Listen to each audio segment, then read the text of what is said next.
Every morning, people wake up and immediately return to their problems. Not because those problems are happening now, but because they're stored. Memories are circuits in the brain, each one tied to a person, a place, a moment in time. And the moment you recall them, they come with emotion attached. Emotion is the residue of past experience. So before your feet hit the floor, before the day even begins, you're already feeling the past. Sadness, frustration, pain. Thoughts and feelings combine to create your state of being. And if your state of being is rooted in yesterday, then your future has already been decided. The familiar past becomes a predictable future.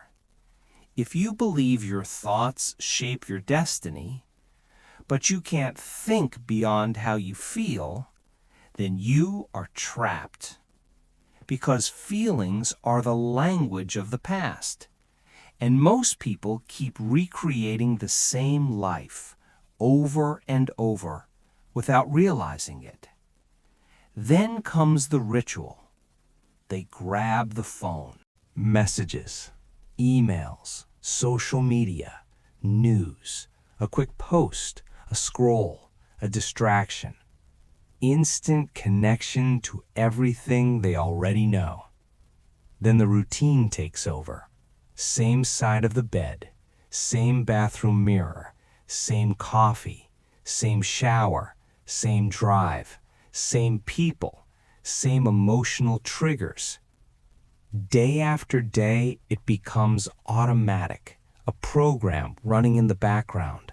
No villain, no conspiracy, just habit. And by the time most people reach their mid-30s, nearly everything they are, how they react, what they believe, how they feel, is memorized, hardwired, automatic. They say they want change. I want to be healthy. I want to be happy. I want to be free. But that desire comes from the conscious mind, only a fraction of who they are. The body is running a different program, and the body always wins. So how do you change? You have to go beyond analysis, because the analytical mind stands guard between the conscious and the subconscious. That's where meditation enters, not as mysticism, but as training. Slow the brain, change the frequency, enter the operating system. That's where real change happens. Most people wait for catastrophe to wake up, a diagnosis, a loss, a breakdown. Why wait? You can change through pain or through inspiration.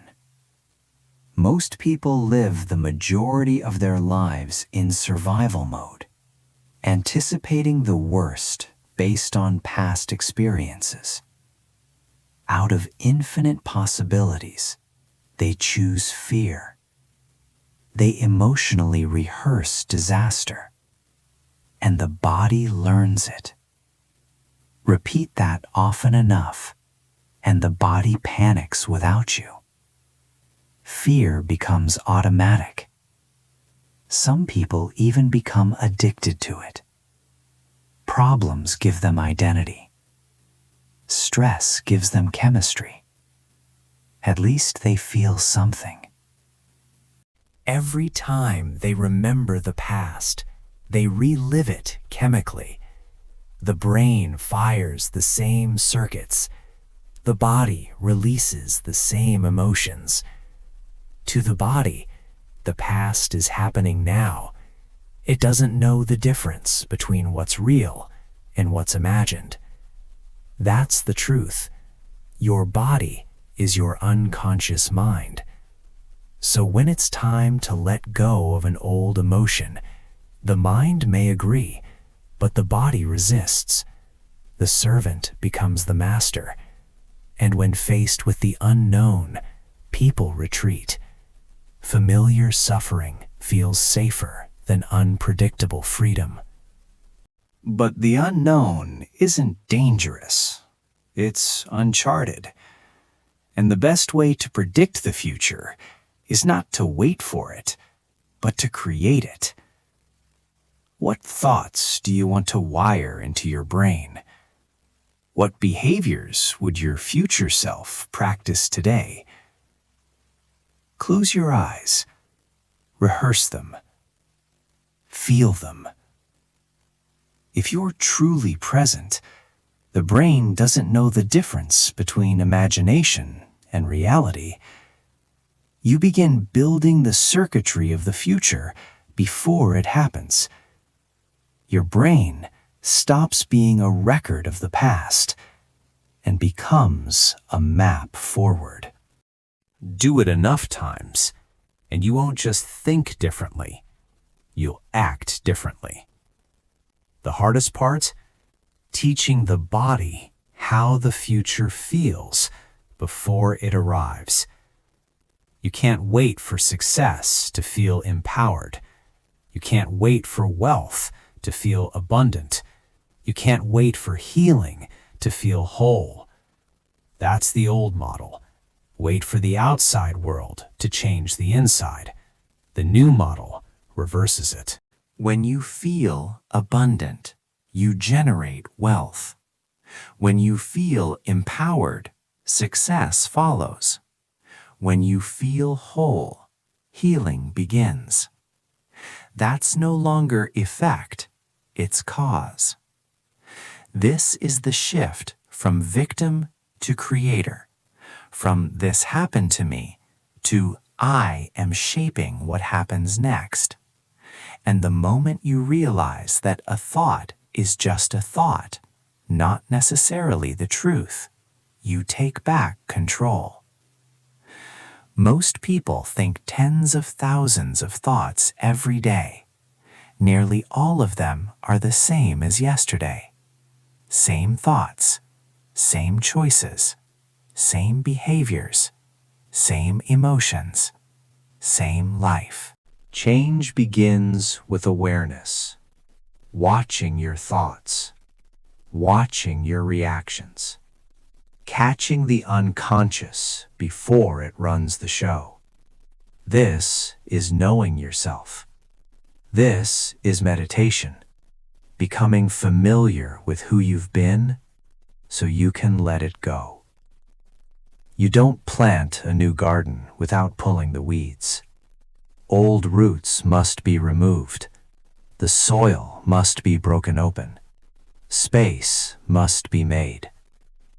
Growth is uncomfortable. That's where you learn the most, because discomfort exposes the programs. And if you're not guided by a vision of the future, you'll default to the memories of the past. Eventually, your environment stops reflecting who you are and starts controlling who you become. People use others to feed their emotional addictions, judgment, hatred, suffering. The outer world becomes the drug. Meditation breaks the spell. You sit, you close your eyes, you disconnect from stimulation. The body rebels. It wants its familiar chemicals. Anger at this hour, judgment at that hour, stress on schedule. Each time you notice and return to the present, you reclaim authority. You teach the body who's in charge. Over time, it surrenders. Energy is released. The chains fall away. And when that happens, you're no longer trapped in the past. You're finally free to create something new. Thank you for watching my video to the end. Please like, subscribe to my YouTube channel, and set the notifications to all to not miss my next videos. Please comment what you think about my channel's content. See you in my next video.